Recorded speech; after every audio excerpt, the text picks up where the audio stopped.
ゆっくり CSL チュートリアル。JPHY、日本の高速道路編。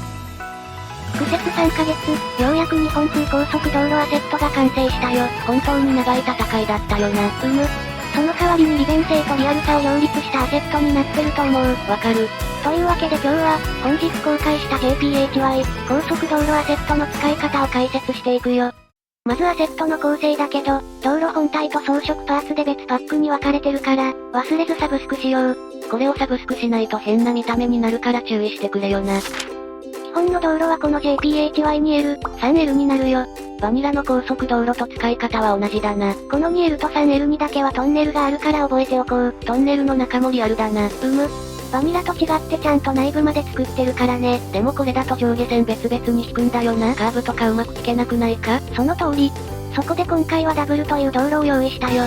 なんだって。ダブルの道路を使うと上下線が一緒に敷設できる楽ちん仕様。おお、ありがてえ。中央分離帯に高速特有の緑の板もあるんだな。そうそう。ちなみに単品版のネットワークもあるよ。ありがてえ。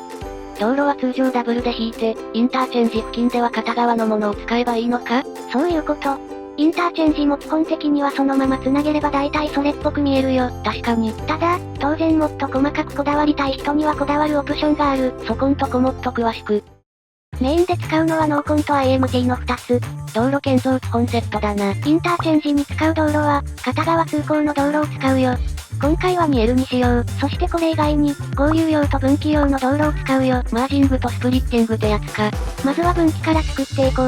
OK。分岐させたい場所を分岐と書かれた道路に変更しよう。3車線に増えると道路が太くなるから、ノーコンでその分左へシフトさせる。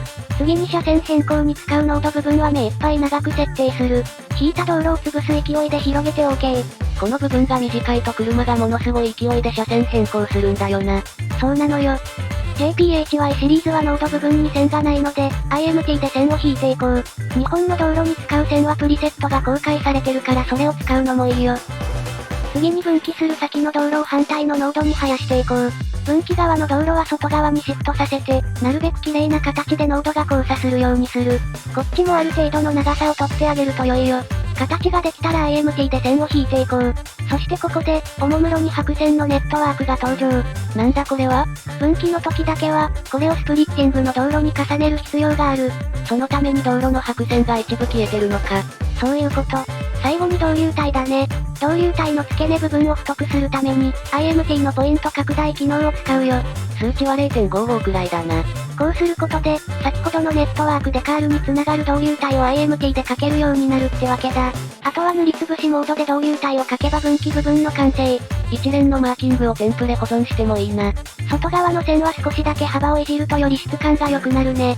このあたりは使用決定時に相当苦戦したポイントだよな。みんなも良さげな設定があったら教えてほしい。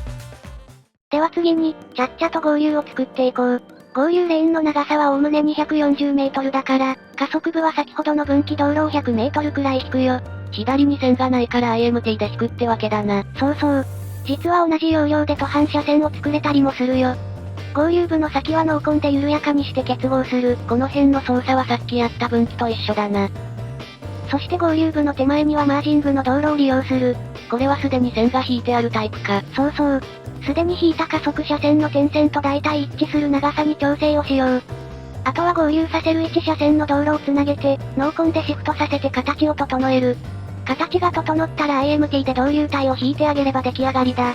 確かに手順は面倒だけど、仕上がりはかなりいい感じだな。というわけで、今回は高速道路アセットについて説明をしたよ。初心者から上級者まで便利に扱えるアセットに仕上がったな。制作ファイル数が700を超えてきたのでもう頭がクラクラだよ。おそらく過去一番の大型プロジェクトだよな。しかも依頼じゃなくて普通の無料公開だからね。使命感だけで作り切った感じだな。正直どこかでミスしてそうな気もするけど、とりあえず大丈夫そうだから公開したよ。アセットにミスがあった場合には教えてくれよな。足りないパーツもあれば教えてね。料金所は？それは制作予定にないですね。これが終わったら前橋の制作に戻れるのか？いやそれが次はとある鉄道車両の制作依頼があってね。体は一つしかないもんな。続きは気長に待っておいてくれ。OK。それじゃあ、今回の動画はこの辺で。ご視聴、ありがとうございました。